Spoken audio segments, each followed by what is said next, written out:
kasalukuyan. Isa din siyang part-time owner ng isang small construction company na tinatawag na EMV Ramos Construction. So, simula ito ng 2023 hanggang sa kasalukuyan.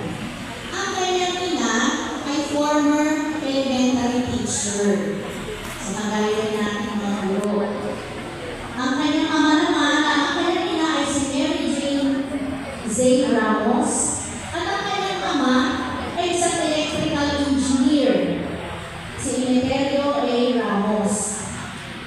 Pagka-graduate niya, pagka-review niya dahil pandemic, may part-time muna siya, online instruction siya ng American and Indian student regarding engineering subject.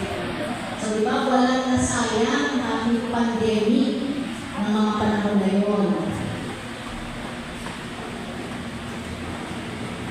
Ayan. So, malulog po